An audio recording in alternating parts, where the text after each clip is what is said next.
Good afternoon, ladies and gentlemen. Thank you for being here. Before I take your questions, I wanted to let you know that on Thursday afternoon, after the formal opening of the George W. Bush Presidential Library and Museum, the President and First Lady will travel to Baylor University in Waco, Texas, to attend the memorial service for those lost and injured in the deadly explosion at the fertilizer plant there. With that, I will take your questions. Thanks, Jay. It appears as though the suspect in the Boston bombing is having some level of communication with investigators. Can you give us any sense about how much information he's been able to provide to authorities, and are they getting any closer to being able to identify a motivation in the attacks? Let me say a few things. First of all, at the request of the hospital, the FBI did put out a release this morning on the suspect's condition, and that is that he remains in serious condition. When it comes to the ongoing investigation and the prosecution of the suspect, I am not going to give a play-by-play for obvious reasons. There is a comprehensive investigation underway. As you heard the President say on Friday, we need to know everything we can about why this happened, what the motivation was, how it happened, and that all of those issues are under investigation.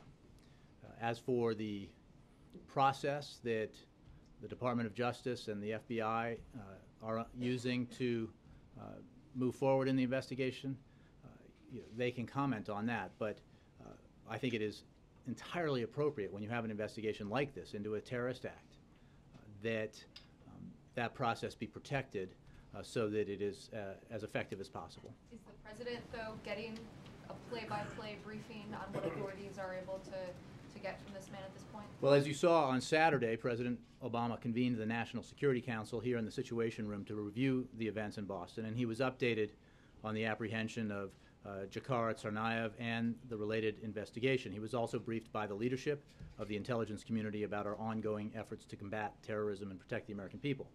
He commended the work done, and it is extraordinary work and worth noting the work done by law enforcement officials at the state, local, and federal level last week. The remarkable period from Monday to Friday night in the act of terrorism and the terrible bombings and the tragedy, the immediate coming together of all relevant authorities at the state, local, and federal level to investigate these acts, the ability through remarkable work to provide to the public video and photographic images of the suspects, and then the successful apprehension of and bringing to justice of the suspects on Friday night. That really is quite remarkable. And so the President commended the work that was done and underscored the need to continue gathering intelligence to answer the remaining questions about this terrorist attack going forward. And the President has been and will continue to be updated regularly on the progress of the investigation and related matters. But as I said in answer to your first question, this is an ongoing investigation that is really still in its early stages. There are some questions being raised by lawmakers about whether the FBI was thorough enough as it looked into the older brother in 2011. Is the President comfortable with that review that the FBI did at that point? Has he asked for there to be any further review of what the FBI did at that point? Well, let me say, first of all, as you heard the President comment on Friday, the FBI did extraordinary work in responding to this attack, identifying the suspects, and working with state and local authorities to bring them to justice. With respect to the events in 2011 that you mentioned, the FBI has spoken about this and put out a statement. It is clear from that the FBI followed up on the information that it received about Tamerlan Tsarnaev, the elder brother. They investigated it thoroughly and did not find terrorist activity, domestic or foreign. As for the President, I mean, you heard him say on Friday, and I think it merits repeating, that I don't have it here, but it merits repeating, in that he called for answers to a number of questions, as I said earlier.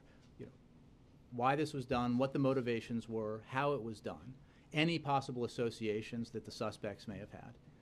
And all of this is being investigated. And I think that you absolutely can expect that all the agencies involved, as part of the broader investigation, are examining these issues. Yes?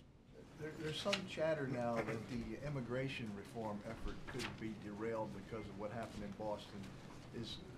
What's the White House view of this? Well, I think we agree with what some of the co-authors of the bill, including, I believe, Senators McCain and Graham and Rubio, have said, which is that one of the positive effects and one of the reasons why we need comprehensive immigration reform is because it will enhance, when implemented, our national security. And it is another reason why we need to move forward with this very important bipartisan legislation. That is certainly our view. Are you worried that the effort may lose some momentum now because of this? Well, I would simply say that it should not, because of the reasons I just mentioned, and that Republican authors of the legislation, as well as Democratic authors of the legislation, I think, have said, which is that one of the reasons why we need comprehensive immigration reform is we need to bring out of the shadows the roughly 11 million residents of this country who are here illegally. The process of moving along the earned path to citizenship and the various hurdles that have to be cleared in that process allows for much more information to be known by the relevant authorities and agencies about these individuals, and that's very important. It also enhances the entry and exit procedures that are part of the immigration process. So we will continue to press forward in a bipartisan way with Congress to move this legislation, because it's the right thing to do for the middle class, for our security, and for our economy. Some Senate Republicans, lastly, Jay, are saying that the Boston suspect should be treated like an enemy combatant. Is that something that you guys have looked at or made a determination on? He will not be treated as an enemy combatant. We will prosecute this terrorist through our civilian system of justice. Under U.S. law, United States citizens cannot be tried in military commissions. And it is important to remember that since 9/11, we have used the federal court system to convict and incarcerate hundreds of terrorists. The effective use of the criminal justice system has resulted in the interrogation, conviction, and detention of both U.S. citizens and non-citizens for acts of terrorism committed inside the United States and around the world. The system has repeatedly proven that it can successfully handle the threat that we continue to face. And there are a number of examples of this, high profile. The Times Square bomber, Faisal Shahzad, pleaded guilty and was sentenced to life in prison. Abdul Muttalib, the so-called underwear bomber, was sentenced to life in prison. Warsami, a Somali national who was a member of al-Shabaab and has close associations with al-Qaeda in the Arabian Peninsula, is now currently in this system. And we have acquired valuable intelligence from him through the process that is allowed in the system. So this is absolutely the right way to go and the appropriate way to go. And when it comes to United States citizens, it is against the law to try them in military commissions. Yes? Thank you, Jay. Does the President believe that there is a system in place to adequately target, deal with lone operators, those who may not be tied to some kind of larger extremist organization? You have heard the President and many others address the evolving threats that we face as a nation. As we have taken the fight to al-Qaeda and have met with significant progress in removing from the battlefield senior members of al-Qaeda Central, we have seen other threats develop and emerge. And John Brennan, the President, many others, the Attorney General, have spoken about those threats. I would not in any way characterize the suspects in this investigation in any way with regards to that question, because that is something that's being determined by investigators and prosecutors. But there is no question that the threat it remains. It remains from al-Qaeda Central, even though it's been decimated. It remains from affiliates of al-Qaeda, as we've talked about, AQAP and the like. And it remains within the context of your questions, self-radicalized actors, individual actors who pose a threat. We have to remain vigilant in the face of all those threats. And the President, of course, expects various agencies within the national security apparatus to do just that. I want to follow up on an earlier question about whether or not the president feels like, law enforcement, the FBI, adequately dealt with this issue back in 2011. During his briefings, has he been asking specific questions about, what law enforcement knew, and is he comfortable with the answers that he's getting? Without getting into specifics of the meetings he's had, he has been thoroughly briefed and has asked a host of questions, as you would expect. And what I can tell you is that the FBI, as the FBI itself has said, thoroughly investigated the information that it had received in 2011. That included checking U.S. government databases and other information to look for such things as derogatory telephone communications, possible use of online sites associated with the promotion of radical activity, associations with other persons of interest, travel history and plans, and education history. And the FBI, as you know, interviewed Tamerlan Tsarnaev and family members, and at the time did not find any terrorism activity, domestic or foreign.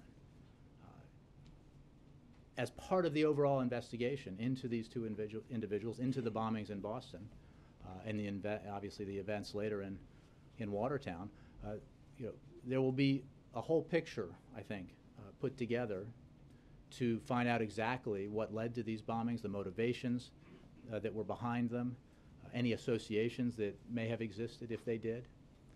And that is part of the process that's being undertaken now. Now that these suspects, one is obviously deceased and one is in custody, there is a process underway to thoroughly investigate the whole matter. And as that picture is being painted and put together at this stage, is there any indication at all that looking back on it now, there are some things that pointed to what happened? Well, again, I would point you to the statement the FBI made and that I just repeated, which is looking back on it now at this time, the FBI did thoroughly investigate this matter when it was received information from a foreign government and went through the process that I just described. All of this obviously will be part of an investigation into an ongoing matter, and that is the investigation and prosecution of the suspect in custody. John. Jay, I've got two things. First, a quick follow on immigration. Senator Rand Paul is saying at the very least that the process should be slowed down. We understand what happened in Boston, and he wrote a letter saying, why did the current system allow two individuals to immigrate to the United States from the Chechen Republic in Russia, an area known as hotbed of extremism, who then committed acts of terrorism? Were there any safeguards? Could this have been prevented? My question to you is, do you think Rand Paul has a point at all that what happened in Boston reflects something wrong with the current system of immigration that should cause us to slow down a little bit and figure out? We believe that we need to move forward with comprehensive immigration reform for a whole host of reasons and the benefits that reform will provide to our country, to our economy, to our security. And we agree with those co-authors of the legislation in the Senate who have made the point in recent days that enhancing our security is one of the reasons why we should press forward with comprehensive immigration reform. Speculation about this particular matter is fine, but this is under investigation. The fact is that comprehensive immigration reform, as anybody who has looked into it and can attest, would enhance our security for all the reasons that I talked about at the top. Okay, then I want to ask about the FAA furloughs, which started yesterday. A group of almost the entire airline industry, including air traffic controller unions, flight attendant unions, pilot unions, and the industry itself, have written Dennis McDonough to the White House a letter saying that the FAA should be granted flexibility so they don't have to furlough the air traffic controllers. What do you say to this broad coalition? They say that other agencies have been given such flexibility, and they believe the FAA should have the same flexibility. Well, let me give you some facts. The Department of Transportation is required by law to cut about $1 billion between now and the end of September. $637 million of that comes from the FAA. The FAA has initiated a series of cost-saving measures, both personnel and non-personnel related, including a hiring freeze, restrictions on travel, termination of certain temporary employees, and reductions to contracts, among other savings. But furloughs cannot be avoided. 70% of the FAA's operations budget is personnel. the FAA must furlough 47,000 employees for up to 11 days between now and the end of the fiscal year. And that's why Secretary LaHood, here in this room, 2 months ago, called on Congress to replace these dumb sequester cuts and put instead in place a smarter approach to deficit reduction. Remember, this is a result of sequester that was never meant to be law. And it was never meant to be law for reasons like this, because the across-the-board nature of cuts, and in an agency like DOT and the FAA, because of their personnel heavy, the effect of these cuts inevitably will be felt at the personnel level. Congress can act. It could have acted in the past. It could have bought down the sequester and avoided it entirely.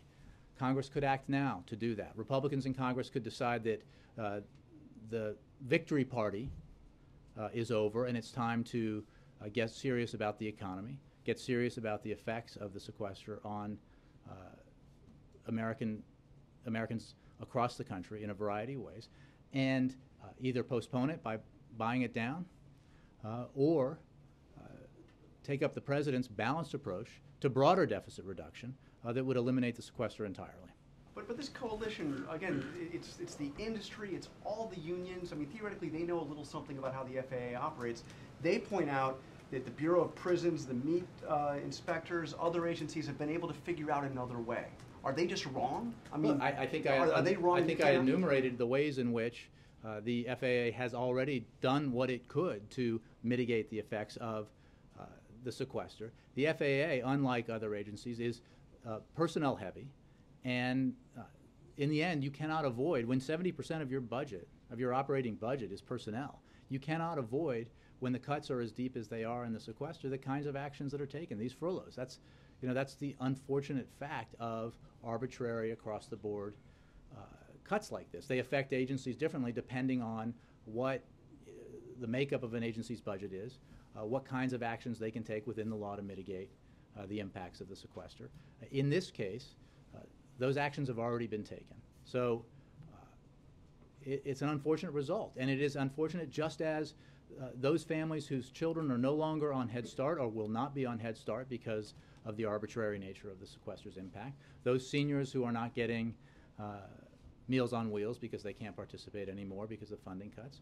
There are a variety of effects of this, and none of this was necessary, nor should it be necessary going forward. If Republicans would simply revert to their the previous position that they held vociferously, which is that the sequester was terrible policy that shouldn't become law, that would do damage to our economy and to job creation. They were right then. When they called it a political victory and a Tea Party victory, they were wrong, at least wrong when it comes to the American people and the economy. When the Russian government asked the FBI, or the U.S. government and the FBI, to check on the activities of Tamerlan, and the FBI reported back that they had no evidence of terrorism, there was also a report that the FBI asked the Russians for further information, which was not forthcoming. Is there going to be an attempt to find out what else was in the pipeline?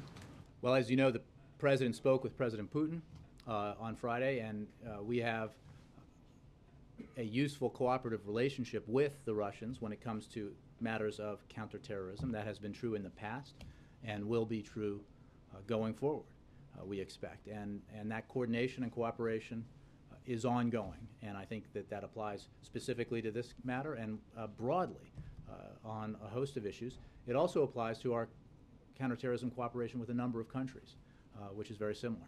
Do we know why that cooperation apparently failed in this earlier request? Well, the FBI has put out a fairly detailed statement about that time period and its investigation into the elder Tsarnaev, and I would refer you to that statement. What is and was the case is that we have a cooperative relationship with the Russians. It is also, certainly the case that information passed on by a foreign government would not necessarily lead to the arrest of an individual. We have a process in this country where we have to find grounds for action, and the FBI did an investigation and did not find grounds for action at the time. Yes, Linda.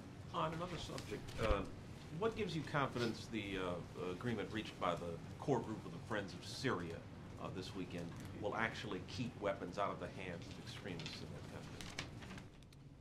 Well, Wendell, as you know, we have upped our provision of non-lethal assistance to the Syrian opposition. We have increased our humanitarian assistance to the Syrian people. I would also, since I'm discussing Syria, be remiss if I did not note that we are appalled by horrific reports that hundreds of Syrians were killed over the weekend in a Damascus suburb. And as the violence drags out while President Assad clings to power, we cannot lose sight of the men, women, and children whose lives are being so brutally cut short. And we reinforce our solidarity with the Syrian people, even as we strongly condemn this massacre. At the President's directive, we will continue to work with the coalition and other opposition representatives to determine how the new $123 million in non-lethal assistance can best support their efforts to accelerate a political transition and build the inclusive, democratic Syria that its people deserve. This new pledge brings our total non-lethal assistance to the Syrian opposition and civil society groups to $250 million. A portion of this non-lethal assistance will be used to implement the President's directive to provide an expanded range of support to the Supreme Military Council. We intend to expand our support beyond military food rations and medical kits to include other types of non-lethal supplies, which will be determined in collaboration with the SMC leadership. Now, this is a process that we have engaged in now for some time, where we have increased our aid as we make assessments about the opposition. We have recognized the Syrian Opposition Coalition, and we have been increasing our non-lethal assistance. Together with our international partners, we are working to bring about the day when the Syrian people can decide their future, and that future cannot and will not include President Assad. Can I ask the question again? Mm-hmm. The agreement itself, what about that gives you confidence that other countries' lethal assistance will not fall in the hands of extremists in Syria? Well, we work with the Syrian opposition, and we have recognized the coalition because we recognize their assertions about democracy for the Syrian people and their intentions to bring about a more democratic and prosperous and freer Syria. This is an issue that we have discussed repeatedly over the last many months now, and it's the kind of assessment we make all the time about providing assistance to the Syrian opposition. We obviously make the decisions that we make based on the aid that we provide. We work with our partners and allies in this matter. Other countries obviously have to make the decisions that they make based on the assessments that they have. A lot of the criticism of friends of Syria, the Syrian government of Bashar al-Assad, has fallen on Russia. But Xinhua this weekend said that the meeting of the Friends of Syria further complicates the crisis. Is China equally culpable as Moscow in holding back the effort to get rid of Bashar al-Assad? We pursued a process through the United Nations Security Council with regards to Syria that was unfortunately not successful because of actions and vetoes taken by the Russians and the Chinese. We were very clear about our disappointment in that and our frustration in that. And we discussed with both countries, in particular the Russians, because of their relationship with the Syrian government, the Assad government, why we believe it is essential to bring about a future in Syria without Assad, because Assad has so much blood on his hands, the blood of his own people. Because there is no possible better, democratic, more prosperous future for the Syrian people as long as Assad is there. But these are conversations we have all the time. It goes to the point I've made previously about the fact that we have an important relationship with Russia. We have our disagreements, and we have areas where we can cooperate, and we are clear and candid about both of them. One final question. The North Koreans apparently had moved a missile near the coast in preparation for a test. We haven't heard much from them in the past couple of days. Do you feel that the crisis is, I won't say over, but tempers have cooled? Look, we monitor this situation very closely and carefully. We have said for some time we would not be surprised if there were a missile launch, because it is in keeping with a pattern of behavior that we have seen before. Unfortunately, that pattern of behavior is one that flies in the face of North Korea's commitments to the United Nations, its commitment to denuclearization, its commitment not to pursue the kinds of missile development that it has pursued. And we are working with our partners and allies to isolate and pressure North Korea to get it to cease and desist this kind of provocative behavior, to dial back the provocative and unhelpful rhetoric, and instead to choose the path open to it, the path that is best for the North Korean people. And that is one that recognizes the need to denuclearize the Korean Peninsula and for North Korea to verifiably abide by its commitments. The lack of recent rhetoric suggests that it's working. Again, we would not be surprised if action of the like that you've asked about were to be taken by the North Koreans.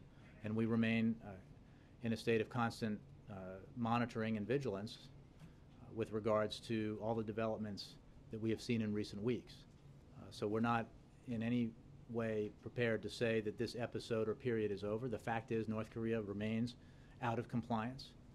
It continues to say and do things that serve no other purpose than to heighten tensions and to further isolate the North Korean people and the North Korean regime, with negative consequences for the North Korean economy and as I said, the North Korean people.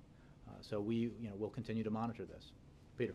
Jay, I want to ask you, ahead of the President's trip on Thursday to Waco, Texas, ask you specifically about the deadly explosion that took place there. That facility was last inspected by OSHA in 1985. The risk plan, we're learning, filed with regulators, listed no flammable chemicals. It was cleared to hold many times more ammonium nitrate than was used in the Oklahoma City bombing. As a result of some of these findings, there were a lot of safety advocates, work safety advocates who've been saying that the U.S. government needs to better crack down on facilities like this, citing some stats about OSHA in particular that show the ratio of OSHA employees has dropped dramatically to the number of employees and sites that they're checking these days. Mm-hmm. Is the White House satisfied that there's sufficient, that the regulators are doing sufficient work right now and that there's a sufficient number of people doing this? Let me say a few things. First of all, as I think many of you noted on Friday night, shortly after 10 p.m. when the President came to the briefing room to discuss the apprehension of the Boston Marathon bombing suspect, he made also the point that our thoughts and our prayers are with the people of West Texas, where so many good people lost their lives, some lost their homes, and many were injured and are still missing. As you know, the President has spoken with Governor Perry and the mayor of West Texas. The President has directed his administration to make sure that the people of West have the resources that they need to recover and rebuild.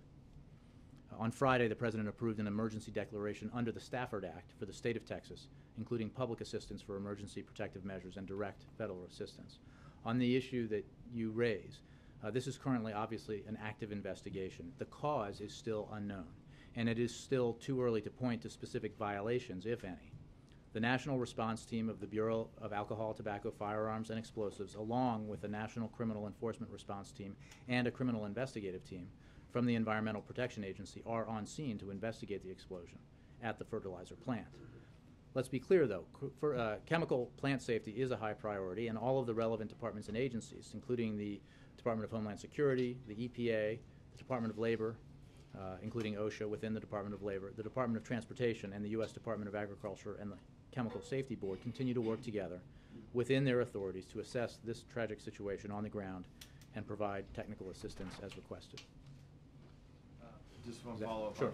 If I can, then I want to move quickly back to the conversation we're having about what took place in Boston. And on the issue of guns that was in many ways sort of lost in the conversations about Boston last week, we're learning more details about the firearms and at least one rifle that was being carried by these two men during the firefight that took place Thursday night into Friday. The Cambridge Police Department just said recently that there was no record of Tamerlan Tsarnaev having a license to carry, among other things. What, if anything, does this reflect? Obviously, they don't have, law doesn't give them the right to carry explosives, but about guns in particular, the fact that they had access to these weapons, does that demonstrate anything that underscores the message you're trying to send? this is an active investigation that's just still in its early stages with regards to the Boston bombings. There's no question that in the bombings themselves and in the events in Watertown on Friday that there was a lot of firepower deployed.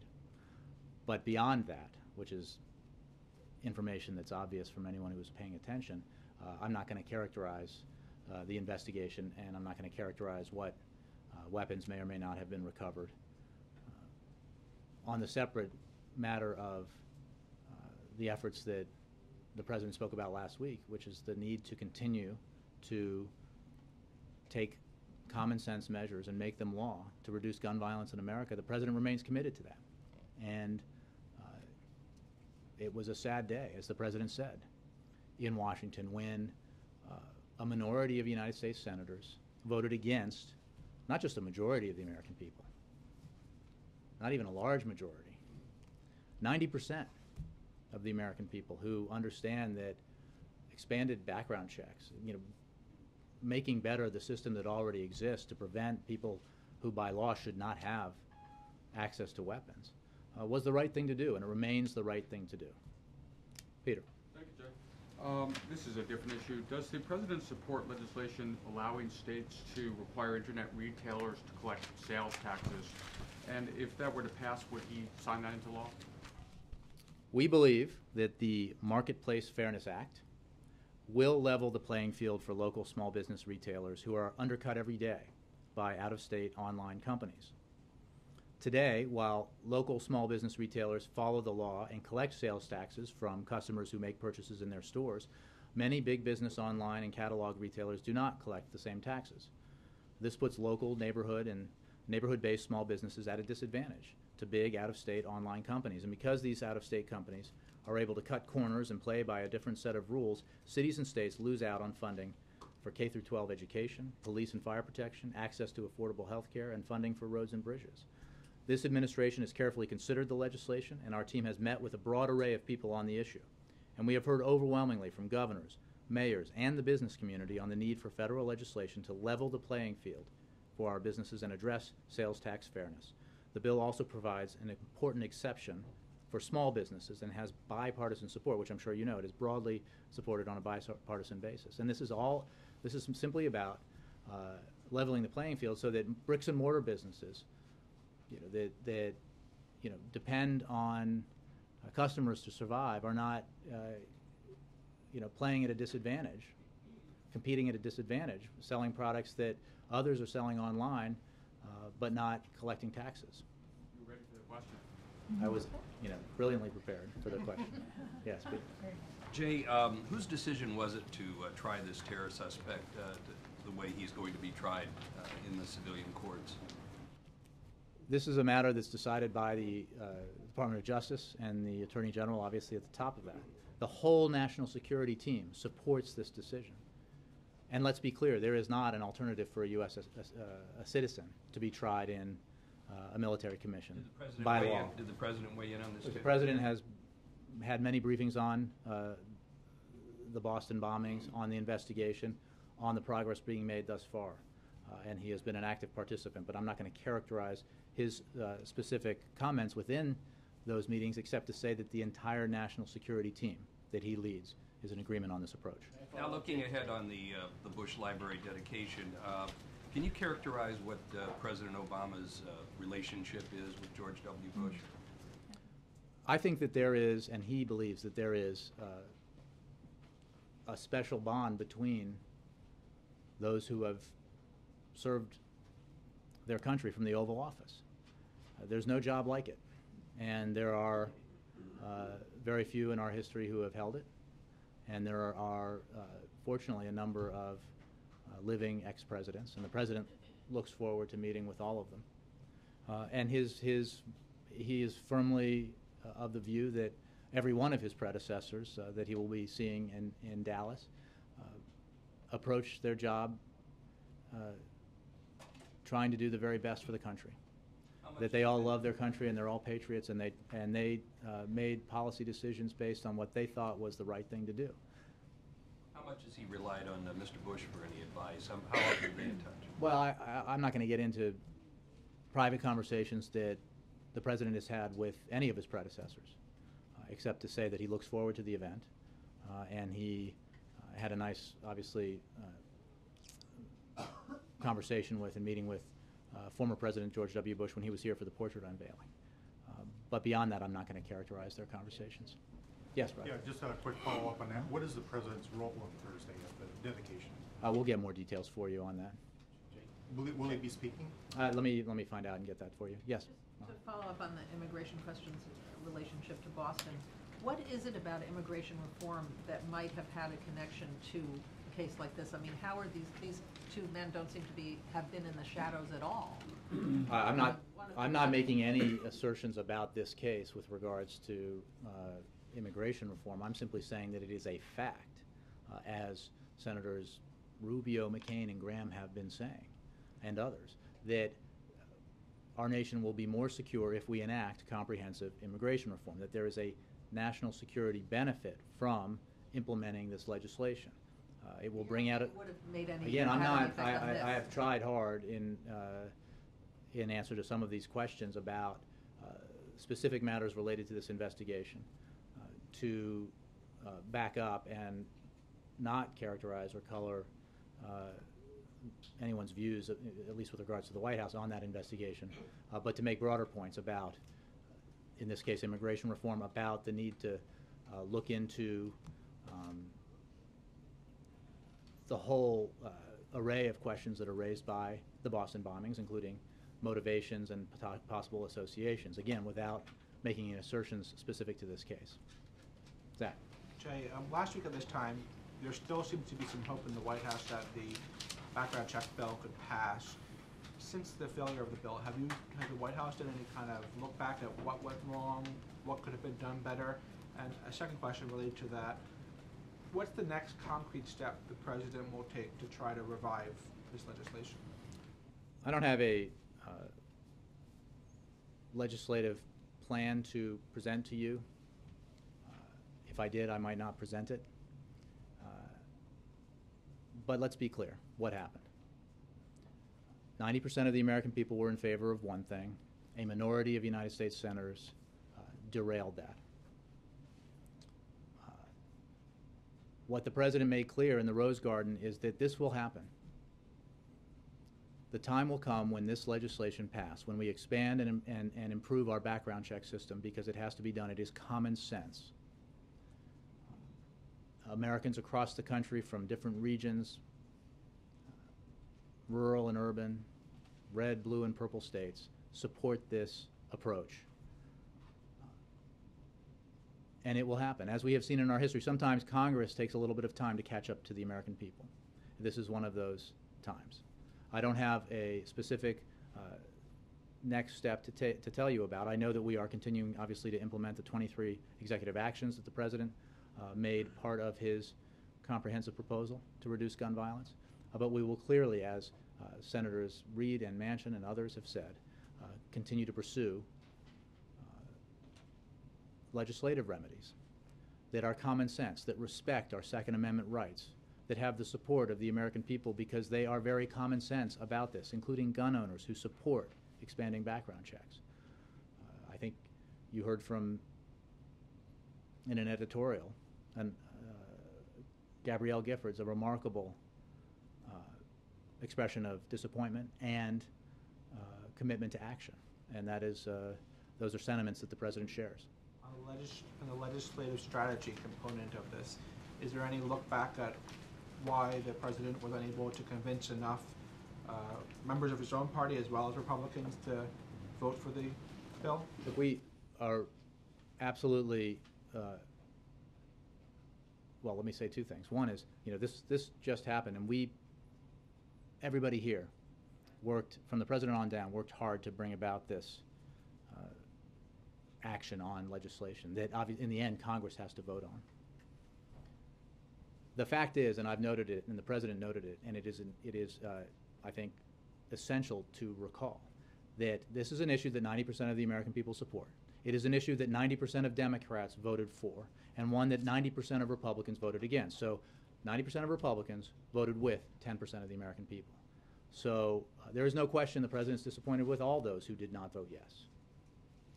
But the fact is, there was a decision made, largely within the Republican Party, that they did not need to listen to the majority of the American people.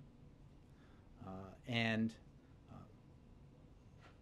for whatever reason, and there was no plausible reason laid out at a policy level for why we should not simply make better a background check system that has been in existence for a long time now, that has been effective where it is in place in preventing criminals from getting weapons, which should be a goal that we all share. Why not make that system better in a way that does no harm to Second Amendment rights, in a way that 90% of the American people support, that gun owners support, that avid sportsmen and women support? We should do that, and the President believes we should do that. And the fact that a minority in the Senate disagreed with not just the President, it's not about the President, disagreed with 90% of the American people is, I think, unfortunate, and they will go down, I think, as being wrong on this, because it will happen. Did he speak individually to the Democrats who voted no before the vote? Did he lobby each one of them personally? The President, the Vice President, everybody here was involved in this effort, and everybody here was having conversations with lawmakers and other stakeholders. I'm not going to, some of these conversations that the President have gotten out, but I'm not going to detail every one of them. You can believe that he was engaged in this process, as was the Vice President. You don't think he could have twisted more arms or done more personal one-on-one lobbying for this? I think the President spoke to this issue numerous times, as you know, and he made numerous phone calls and had numerous meetings, and his entire team here engaged in this process completely and thoroughly. And I think it is, the fact is, a phone call from the President in this case matters. The fact that 90% of your constituents support something and you vote against it should matter even more. And there are those who chose to ignore the 90%. Alexis. Jay, while And then we're Peter. here, the Boston suspect has been charged while in the hospital. Can you clarify why the indictment is sealed? When the public safety exception actually expired, can you confirm that he has been Mirandized, told his rights, and can you offer any information? As you can imagine, there is a firewall here in this matter. I was not aware that that indictment had been announced. I'll take you at your word. So I would have to say that these are matters that the Department of Justice rightly, both evaluates and has and answers questions on. So, we'll have to point you to the Justice Department on that. What I can tell you is that we have a long history here of successfully prosecuting terrorists and bringing them to justice. And the President fully believes that that process will work in this case. As a quick follow-up, the FBI statement that was put out about the 2011 investigation talked about searching for derogatory information through telephone conversations and also internet websites. Can you tell us whether the government used the FISA court to eavesdrop on the family's phone conversations or their website use before interviewing them?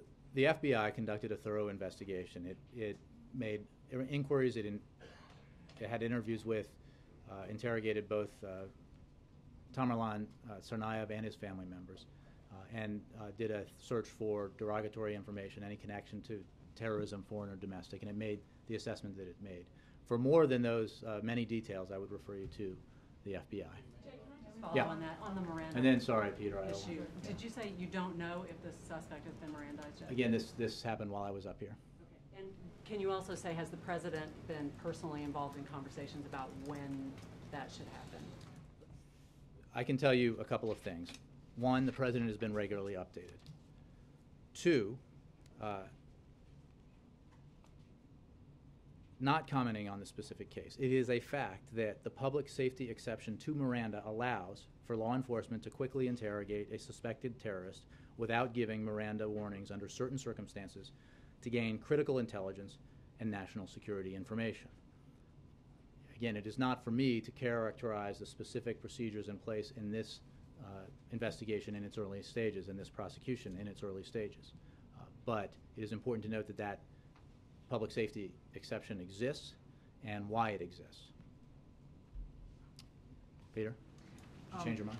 No. And if, Are you coming to Texas? I am from Texas. I was gonna, it's like a perfect confluence Perfect for you. storm. Yeah. I wasn't going to say storm. Did you say that, you probably said this and I've missed it, did you say he's going to speak in Baylor at the service or attend? I simply said he was going to attend. We'll get back to you about how he's participating. All right. And on the gun thing, the discussion we were just having now, you rightly point out that 90% of the public in the polls suggest they support background check expansion. What does it say, though, about the president's future ability to get legislation through, other than, say, immigration, where there's an obvious Republican co-sponsorship at this point, if he can't convince Congress to pass something where 90%? In other words, what is the future for him in the next 3 years legislatively if on something like this he's unable to do it?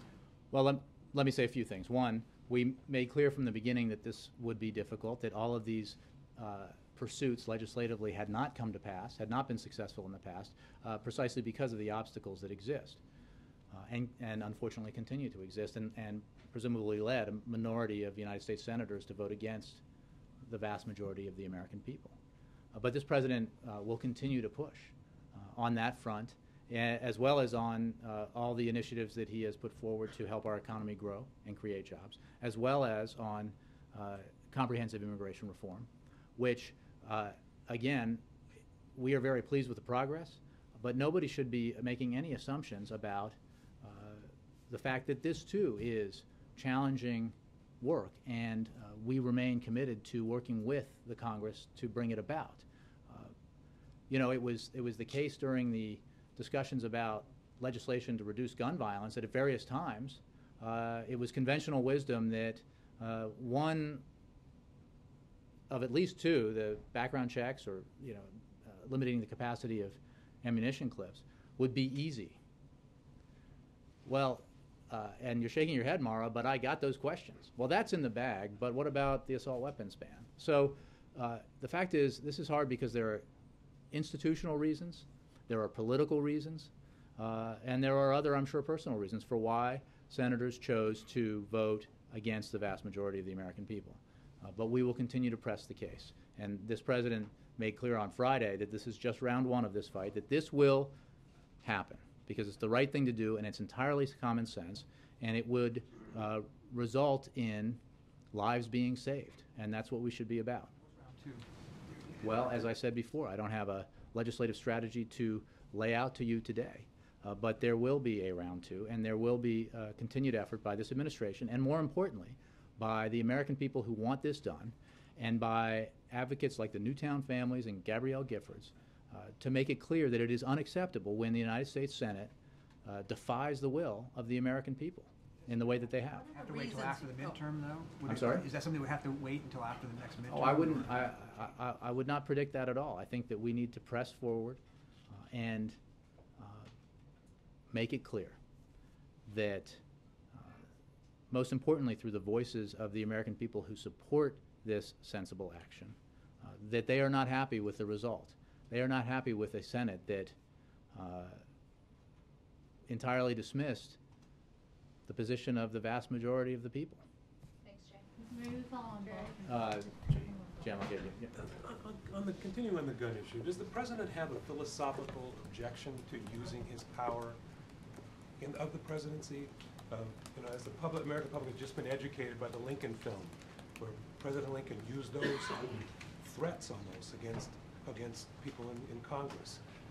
Does the president object to... The president promised to use every tool in his toolbox, every lever available to him, and the power that comes with the office that he holds to try to make this happen, and he did.